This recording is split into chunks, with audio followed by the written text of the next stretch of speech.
Falando em família, eu queria me dirigir a vocês essa noite para a gente pensar um pouquinho sobre esse tema.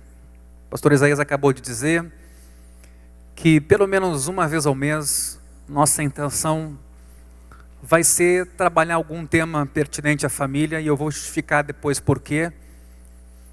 Não porque nós achamos importante, mas parece que o próprio texto bíblico coloca muita importância nessa área.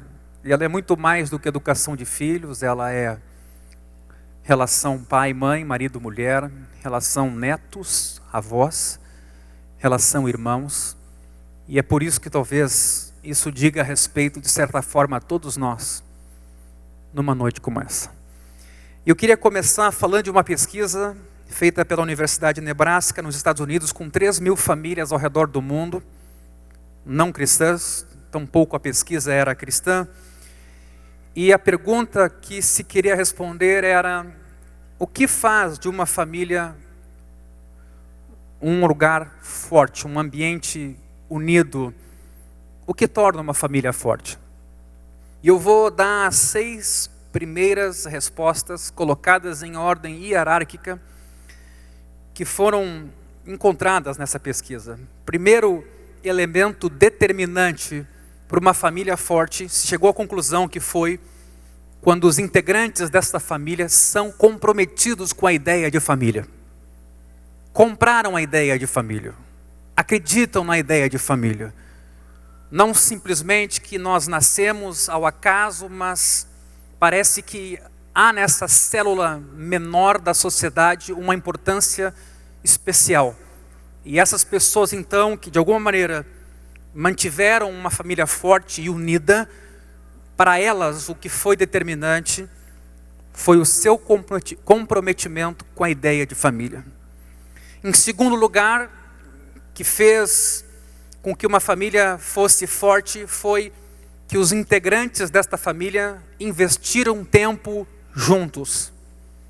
Eles não só compraram a ideia, mas eles entenderam que também era preciso adubar a terra. Era importante semear e cuidar da semeadura. E eles investiram tempo em conjunto, entre si. Valorizaram isso. Terceiro critério como determinante uma família forte nessa pesquisa: eles têm boa comunicação familiar. Então, além de acreditarem no projeto, além de investirem tempo juntos, eles entenderam que é importante que haja comunicação. Não só estar junto, mas haver uma inter-relação, uma troca, porque assim se conhece, assim se vê quando alguém está precisando de alguma coisa. A boa comunicação foi o terceiro elemento determinante para uma família forte. Quarto elemento determinante para uma família forte, segundo essa pesquisa: cada integrante expressa apreciação pelo outro. Ainda que nós saibamos que na família possamos encontrar problemas e desafios individuais, a importância desse feedback, desse retorno e até de estímulo por parte dos integrantes, um em relação ao outro, eles expressam apreciação um pelo outro. Quinto elemento, veja só, somente em quinto lugar, nessas famílias pesquisadas ao redor do mundo, se chegou à conclusão de que o compromisso espiritual era determinante para essa força da família. E aqui a gente pode pensar um pouquinho, tem muita família não cristã unida. Nós podemos até pensar um pouquinho que tipo de harmonia, que tipo de unidade, que qualidade dessa unidade. Mas é fato nessa pesquisa que esse comprometimento espiritual ficou em quinto lugar. E aí no sexto lugar, a família forte se apresentou forte quando soube resolver problemas em meio a crises. Talvez esse seja um indício para nós. Nossa ideia talvez de que não vamos ter crises na família, talvez não é o que Deus quer. Hoje pela manhã mesmo, um pai veio me procurar, questionando a sua paternidade ou até a possibilidade de ter filhos. Ele não tinha até então, ou não tem. E ele se sentia muito inseguro sobre o ter filho, porque ele não se sentia capaz de ensinar o seu filho. E eu respondi, bom, pai perfeito não existe. A questão é termos capacidade, em meio aos desafios, fazer aquilo que nos cabe fazer. Deus não nos coloca em fria. Então, o sexto critério, são capazes de resolver os problemas nas crises. Então, o maior equívoco talvez seja, em meio à família, nós acharmos que nunca vai haver nada, nunca teremos uma tempestade. Talvez devemos estar prontos para ela e devemos estar prontos para ultrapassar esses desafios. Bom, isso foi uma pesquisa acadêmica, científica, e as conclusões, podem ser objeto de uma certa discussão até entre nós. Firme em que sentido? Família unida até quando? Com que critério? E à custa do quê? E é por isso que eu gostaria então de, nesta noite, em poucas palavras, dar uma olhadinha no texto bíblico e ver o que o texto bíblico tem a dizer sobre família para nós. Vá comigo a Gênesis capítulo 1, lá nos versículos 27 e 28.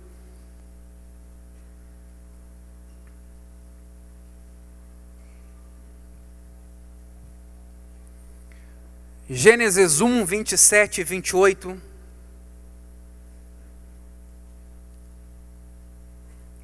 Nós encontramos o seguinte: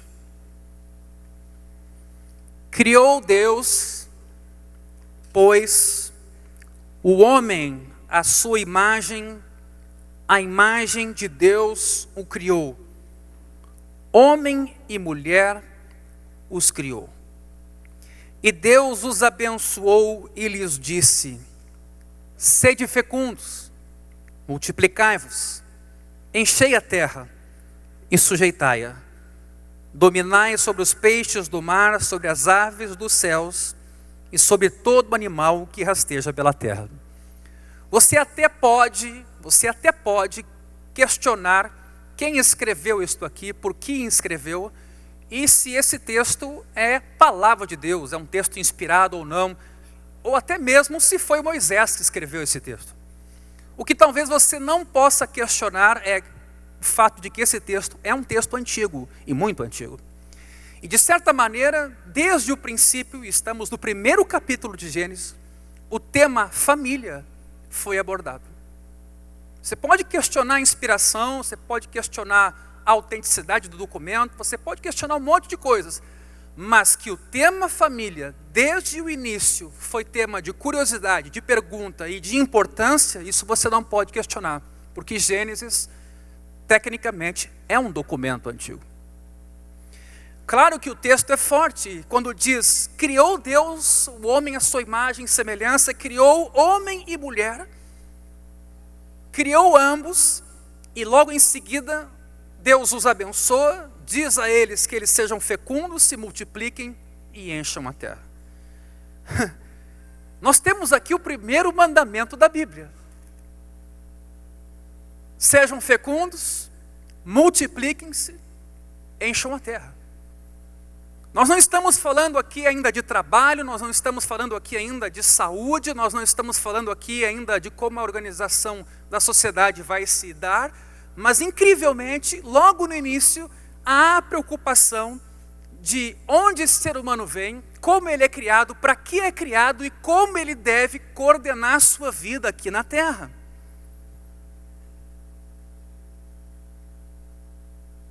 Deus os abençoou e lhes disse, sede fecundos.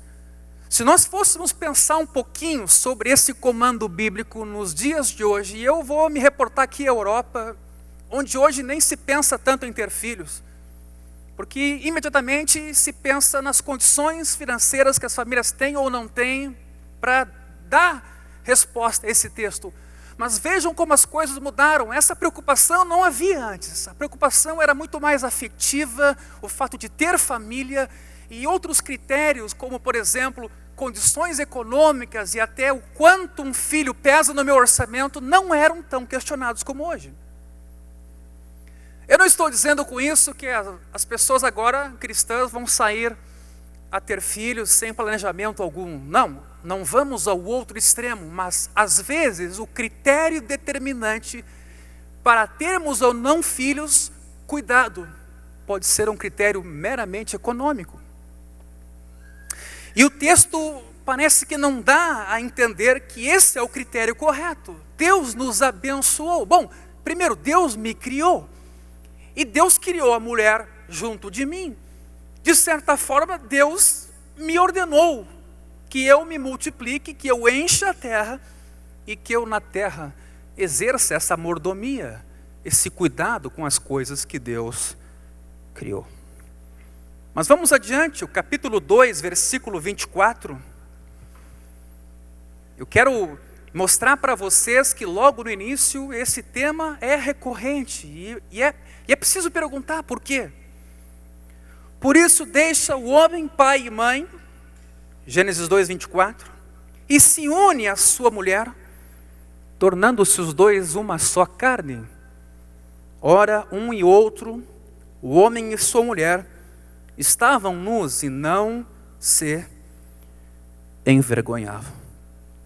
Então, às vezes a gente imagina a família como uma coisa posterior, como uma coisa sobre a qual Deus pensou e se preocupou lá à frente, mas desde o princípio parece que Deus viu essa família como uma célula menor de uma organização maior e desta forma, descentralizando o cuidado, entendeu que era preciso que os membros da família cuidassem uns dos outros para que a sociedade como um todo, ao se expandir, cuidasse de si própria.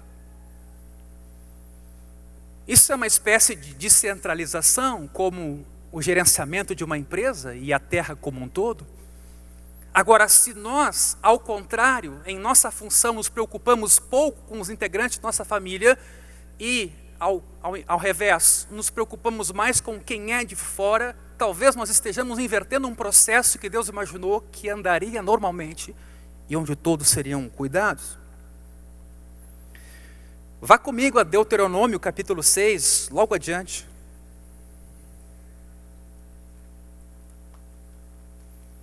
Deuteronômio capítulo 6.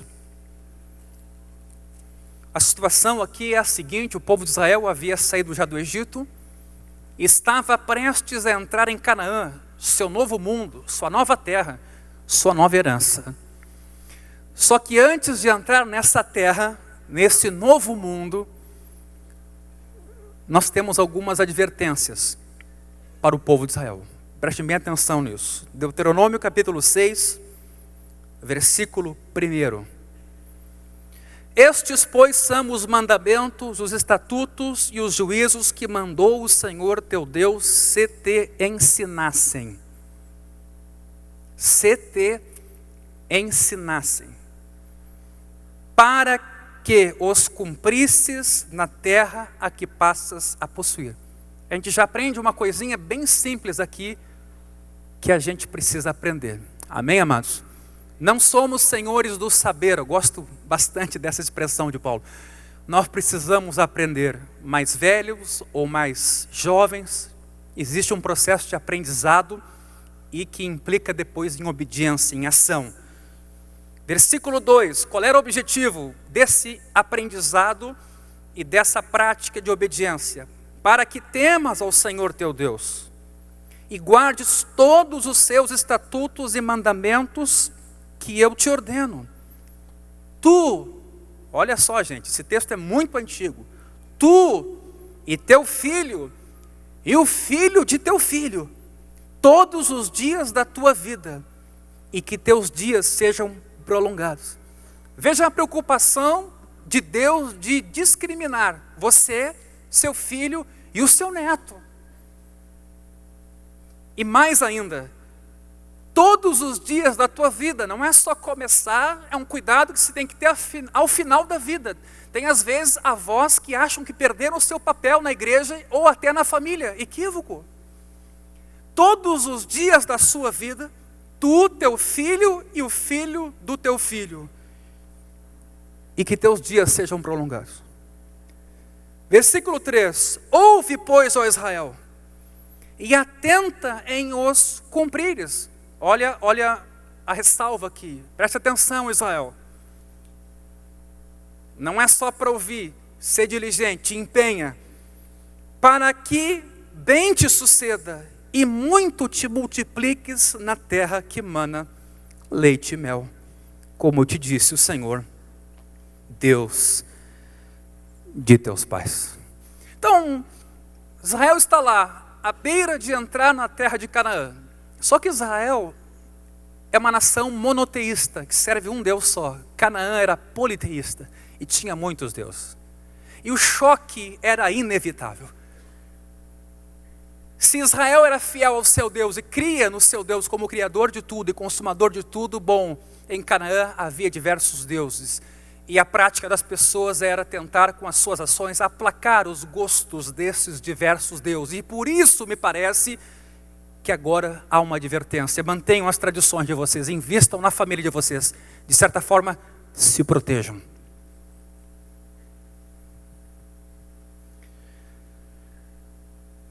E especialmente o versículo 4 é determinante para o povo de Israel. Preste atenção nesse versículo. Ouve Israel, o Senhor nosso Deus é o único Senhor. Esse é um texto que todo judeu conhece, é o chamado Shema. Shema quer dizer ouve. Na verdade, esse é praticamente a primeira confissão de fé que um judeu faz, quando ele diz o seguinte: só existe um Deus, e esse Deus é o meu Senhor, e Ele é o único. É uma confissão de fé, que todo judeu faz, e que de certa forma dá uma base para que ele agora ingresse numa terra estranha, e diante de novas possibilidades, de outros deuses, de uma outra cultura, ele não esqueça de onde ele saiu, quem o mantém, e quem vai preservar sua vida. Ele crê em Deus. Tanto é assim que essa confissão de fé, chamada Shema, tradução na verdade é ouve, né? É uma confissão de fé que todo judeu faz. E agora eu quero me deter então em quatro princípios que a gente pode adotar em nossa vida para, em meio a uma cultura diferente e que talvez não temente a Deus, nós possamos ser preservados e, mais do que isso, possamos ser bênção e possamos fazer a diferença. E eu começo exatamente com o Shema, o versículo 4. Deus é único, é diferente de todas as divindades. Isso precisa ficar claro para a nossa família. Com a secularização que é crescente no mundo todo e chega ao Brasil, embora todo esse sincretismo religioso que o nosso país tenha, é importante que os nossos filhos, que a nossa família tenha a convicção de que só há um Deus. As pessoas, elas podem vir às igrejas ou a diferentes lugares buscando solução para os seus problemas, uma doença, problema familiar, e nesta hora Deus vai agir, Deus vai curar, Deus vai fazer muitas coisas, mas é importante que essas pessoas saibam que só há um Deus, só há um caminho para a salvação do ser humano, e esse caminho é Jesus. Eu estava esses dias com os meus alunos de teologia e eu fiz uma pergunta para uma senhora, como é que estava a família dela, e ela disse: eu estou realizada, pastor, minha família está bem, meus filhos já concluíram a faculdade, estão bem posicionados no mercado, tudo está bem com eles, eu oro por eles todos os dias, não podia estar melhor. E eu perguntei para ela: teus filhos são salvos, eles creem em Jesus? Ah, eu não tinha pensado sobre isso. Bom, então nem sempre a nossa concepção de Deus ser Senhor e Senhor sobre tudo para nós, consegue às vezes ser bem compreendido pelos nossos filhos.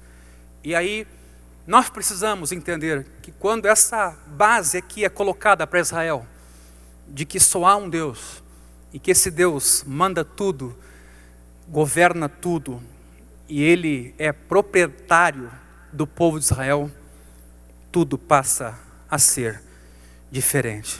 É importante demonstrar para os nossos familiares que a nossa confiança está em Deus, não importa o que aconteça. Aqui nós começamos com uma boa base. Nossa declaração de fé determina toda a nossa vida. Como é fácil lá em casa discutir alguns temas que são complexos, que são polêmicos. Quando Deus é tudo e a sua palavra é tudo, nós temos um critério seguro para a Ele recorrer quando os nossos filhos têm muitas dúvidas e muitos dilemas. E aí voltamos ao princípio de tudo.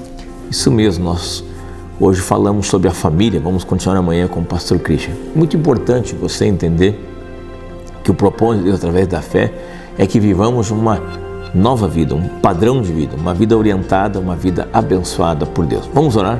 Pai, toca-nos pelo Teu Espírito, pelo Teu poder, abençoa cada vida agora que nos ouve, que nos assiste. Pedimos, Senhor, a Tua bênção, a Tua saúde, a Tua paz. Repreendemos todo o mal, as enfermidades, toda doença. Em nome de Cristo oramos por cada área e cada desafio. Em nome de Jesus. Amém e amém.